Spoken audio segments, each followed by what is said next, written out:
Hey everybody, how you doing today? Going to be installing some accessories on the Craftsman R110 30-inch deck riding lawnmower. I have a trickle charger from NOCO Genius. It's the G1100 model, already installed in the cargo trailer to charge the battery that I use in my inverter to charge the batteries of my string trimmers and the blower. Anyway, today I'm going to be installing this eyelet on the battery of the Craftsman R110 with a quick connect plug to a 10-foot extension cord to the trickle charger. I will also be installing this Docooler hour meter on the engine of the Craftsman R110 to keep track of the engine hours. Works great for keeping tabs on oil changes and so on. Got these on all my generators and on my lawn mowers. Real nice to keep track of the time. And then finally, a battery voltage meter to keep tabs on the charging of the battery. Because remember, this mower does not have an alternator.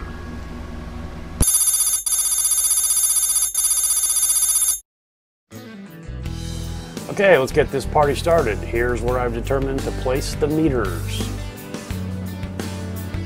Now it's time to remove the battery. I should note that the wire supports will lift out of the frame, and I utilize that to put the battery back in instead of trying to, wrestle the battery out of those supports.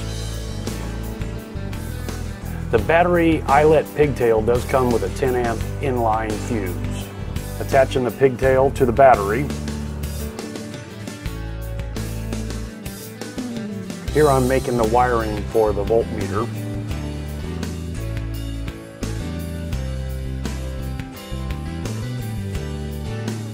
We've got power and the meter is working. Now I'm going to use a hole saw and cut out a hole for the voltage gauge. Kind of looks like I'm going backwards. I don't think I am. I don't think it would have cut. That's the way it looks, doesn't it? Fits in there like a glove. Putting on the ring.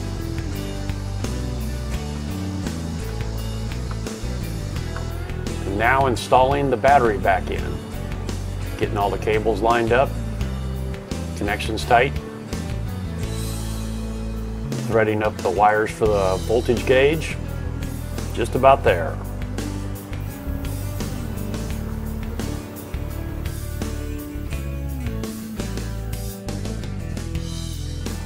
Looks pretty good there, don't you think? I do.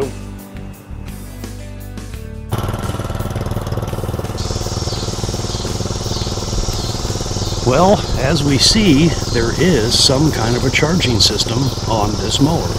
I don't believe it's an actual alternator. I think they can do that nowadays with the magneto on the flywheel, I'm not sure, but there was nothing in the owner's manual and nothing on any YouTube review that I saw that indicated that this had a charging system.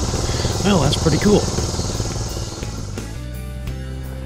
Okay, now on to install the hour meter. First, if there's any sheathing on the spark plug cable, you want to cut that back. You want to be right on the spark plug cable. Then you wrap the wire that's included with the meter around it about 5 times. You attach it with the 2 zip ties that they have, and put the spark plug back on. Figure out the distance to the wire. I'm just kind of wrapping it around that brace there. I don't want to cut the wire, and that's about the right length there. And now we'll install the meter. You just put that wire through the meter, and that's how it reads it as an induction type hour meter. Screwing it down to the fender, and then we're ready to go.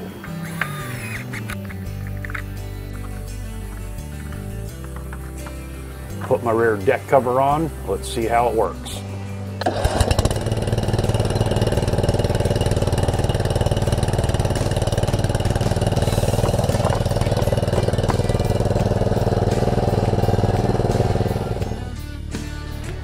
There's 2 different versions of this meter. This meter has a total of 3 timers, the master timer, and then 2 that you can scroll through and even reset back to 0.